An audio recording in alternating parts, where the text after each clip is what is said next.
Кече күнү Дубайдан 170 миң долларга рассрочка менен квартира сатып алдык. Болгондо да парковкасы менен. Видеодан алыстабай туруңуздар, рассрочка менен кандай шарт менен алса болот, квартиралар канча турат, мен силерге жакшы маалымат берейин. 5 күндөн бери Дубайда жүргөм. Бишкектен бир туугандарыбыз чалып, Дубайда жүрсөңүз бир квартира карап бериңизчи, квартира алайын элем дегенден, мен бул жакта өзүбүздүн кыргыз риэлтор эжекебизди табып, ушул компанияларды кыдырып, ушул Азизи деген компаниянын Венеция деген проектисинен ушул домдон 10 этаждан 38 квадрат бир бөлмөлүү студия квартираны 170 миңге рассрочкага сатып алдык. Дубайдан деле рассрочкага алса болот экен. Кандай шартта алдык биз? 2 жылдын ичинде колго чыгарып берет экен.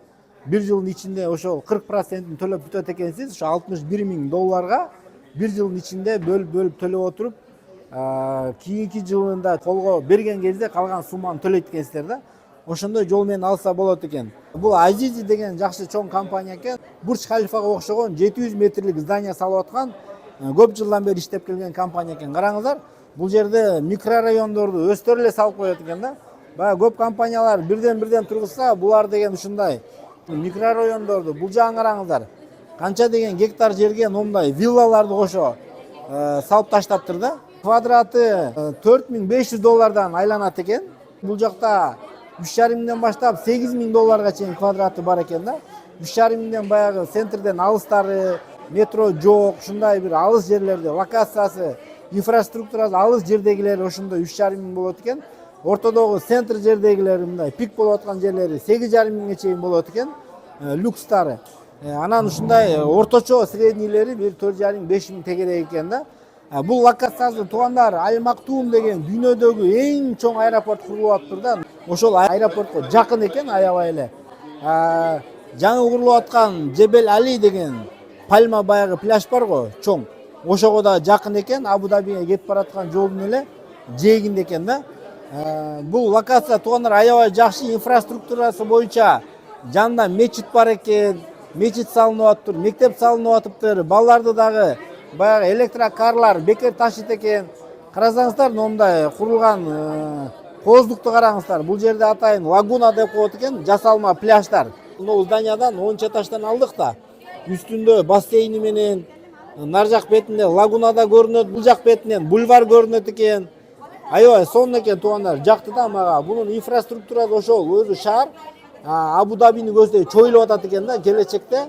Аябай жакшы кымбат райондордун бирин айланат экен. Могу жагында карасаңыздар, аябай чоң супермаркет салынып атыптыр.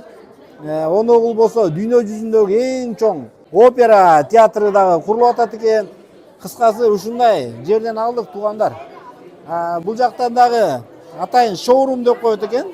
Көргөзмөсү, ошол квартирага барып та көргөзмөсүн силерге түшүндүрүп берип коелу.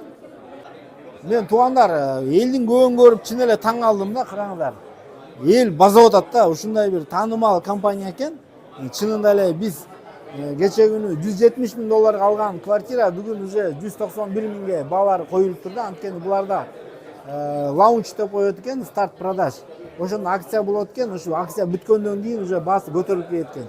Баасы көтөрүлүп кеткенде карабай, элдин көбүн караңыздар. Эл ушунча көп да туугандар. Акчаңыздарды Дубайдан квартира алып дагы салып койсоңуздар болот экен. Болгондо жакшы компанияны тандаш керек экен, жакшы локацияны тандаш керек экен. Метролор жүргөн, баягы жердин өзү собственный жер болуш керек экен. Кээ бирлер узак мөөнөткө деле алып сала берет экен да, арендагачы 100 жыл ушундайга дагы арендага алып квартиралар салып коет экен. Ошондойду албаш керек экен. Анан шаар кайсы тарап өсүп жатат. Ошондой квартираны алса дагы булар үстүнө жакшы баа кошот экен да. Биз алган квартиранын силерге расположениясын, ичиндеги жасалгаларын дагы көргөзүп берип коеюн, жүрүңүздөр. Мынакей туугандар, ушул көргөзмөгө атайын ушундай шоурум деп коет экен. Ичин баарын жазап даярдап коет экен. Мына киргенде эле биз ушундай квартираны сатып алдык, 38 квадрат. Киргенде эле коридор, ушундай кухонный гарнитуру менен, момундай техникаларында жаңы Siemens деген жакшы стиральный машина, плиталардан коюп берет экен. Бул жери дагы баягы азыр кафель болуп атат, паркет түздөгү. Бул жерде ак мрамор коюлат деди. Бул санузел. Санузелдин эле кененин караңыздар.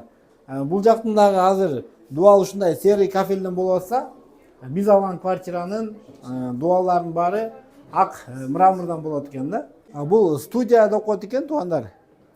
Бул жеринде мынакей ушундай спальный бөлмө болот экен. Калоочулар ушул жерден дагы бөлүп алса болот экен. Гипсокартондон бөлүп алса, бул жагын хол кылып койсо да болот экен да. Бул жерде умный система болот экен. Эшиктердин баары кнопка менен ачылат. Пульт менен шторалардын баары ачылат. Дагы ичин ушундай баарын жасап берет экен, жашына калып, кондиционерлери менен дагы. Жана ушул балкондун айнеги панорамный видте ушундай сплошной айнек болот экен. Балкондо дагы өзүнчө бир чай ичип отурганга дагы сонун шарты бар экен да. Анан көбүнчө туугандар бизде алып атканда ойлонот да, бизди алдап кетпейби, баягы Кыргызстанда ушундай компаниялар көп болбодубу? Үй салып беребиз деп акчасын алып, же үйдөн жок, же акчадан жок болуп калган учурлар көп болду кыргыздарда. Ошондо бул жактан мындай коркучтун кажети жок экен. Бул жакта мамлекет мыйзам аябай жакшы дейт экен, сиздин намыңызга оформить берет экен.